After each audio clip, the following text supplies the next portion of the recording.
আলাইকুমুস সিয়াম, তোমাদের উপর রোজা ফরজ করা হয়েছে। কামা যেরকম ভাবে কুতিবা আলাল্লাযীনা মিন ক্বাবলিকুম, তোমাদের পূর্ববর্তীদের উপর যেরকম ভাবে রোজা ফরজ করা হয়েছে সেরকম ভাবে তোমাদের উপর রোজা ফরজ করা হয়েছে।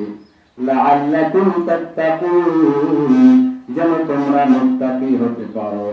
এই জন্য আমাদের এখানে কারো কোনো কিছু বলার সুযোগ নাই যে আমি রোজা রাখবো না, কারণ আল্লাহ রাব্বুল আলামিন আমাদের উপর রোজা ফরজ করে দিয়েছে। এই জন্য আমাদের রোজা পালন করতে হবে। আল্লাহ রাব্বুল আলামিন এখানে বলেছেন লাআল্লাকুম তাত্তাকুন, যেন তোমরা মুত্তাকি হতে পারো। যখন আমরা রোজা রাখি আমরা কিন্তু চাইলে ঘরের দরজাটা লাগাইয়া আমরা কিন্তু কিছু খাইতে পারতাম, কিন্তু না না না, আমরা একমাত্র আল্লাহ রাব্বুল আলামিনকে ভয় করি। আল্লাহ রাব্বুল আলামিনের উপর আমরা একমাত্র ভয় করি, ভরসা করি। এই জন্য তো আমরা চাইলেও রোজা গোপনে আমরা কিছু খাইতে পারি না। এটাই তো হচ্ছে বড় একটা তাকওয়া, যে আমরা চাইলেও কিন্তু কিছু খেতে পারতাম, কিন্তু আমরা খাই না। গোপনে কিন্তু ঘরের দরজা লাগে, যদি আমরা কেউ পান করি বা কিছু খাই, কেউ বলতে পারবে না যে তুমি ঘরের মধ্যে কিছু খাইছো। এটাই তো একটা বড় তাকওয়া।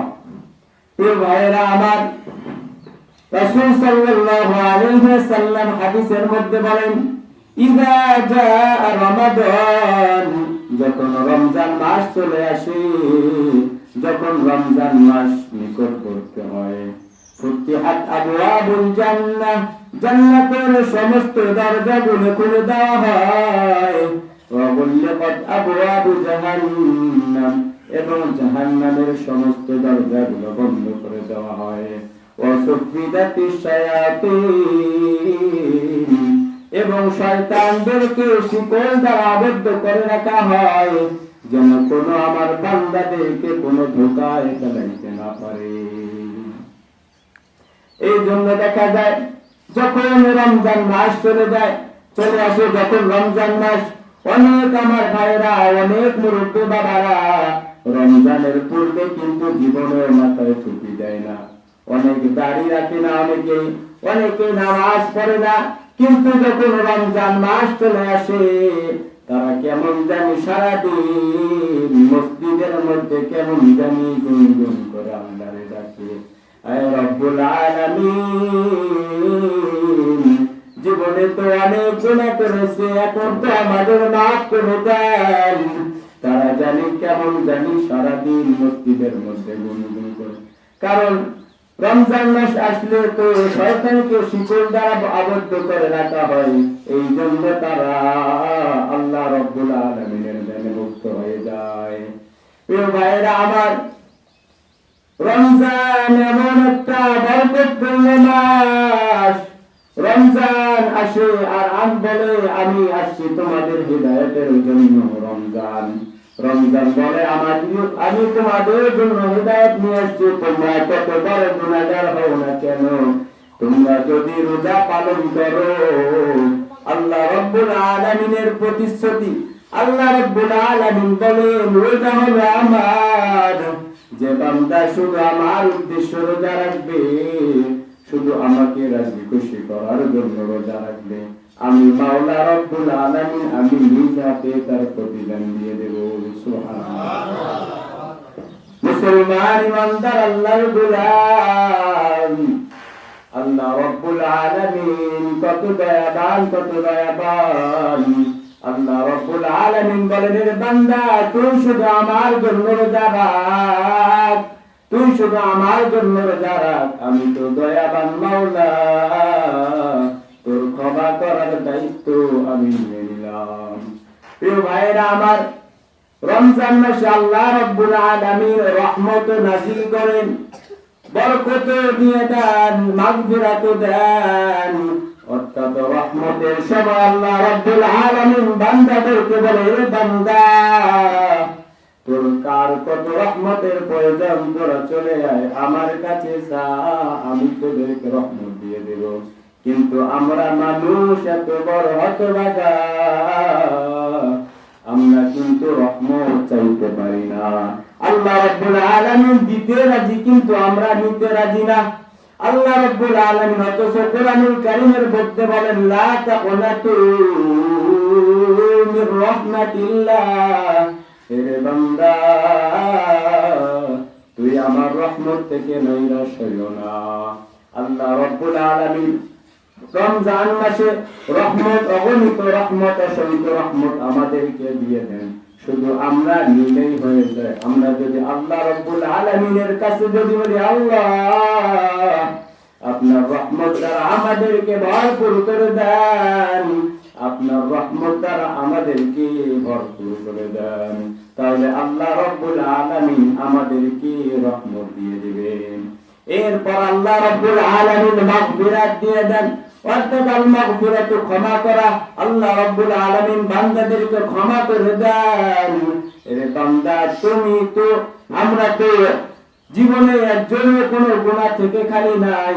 আমরা মানুষ বানাই গুনাহগার, আমরা তো অনেক গুনাহ করেছি। যদি আল্লাহ রাব্বুল আলামিনের কাছে এই রমজানুল মুবারক মাসে যদি আমরা ক্ষমা চাইতে পারি, যদি আমরা খাঁটি দিলে যদি তওবা করে যদি আল্লাহ রাব্বুল আলামিনের কাছে ক্ষমা চাইতে পারি, আল্লাহ রাব্বুল আলামিন আমাদেরকে ক্ষমা করে দিয়ে দিবেন।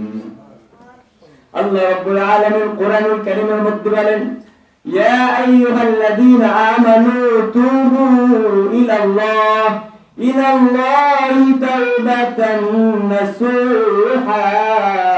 ইয়া আইয়ুহাল্লাযীনা আমানু, হে ঈমানদারগণ, তুবু, তোমরা তওবা করো, ইলাল্লাহ, আল্লাহর নিকটে, তাওবাতান নাসুহা, নাসুহা তওবা অর্থাৎ খাঁটি দিলে একবারে তোমরা তওবা করো, জীবনে আর ওই গুনার ধারের কাছেও যাইবা না।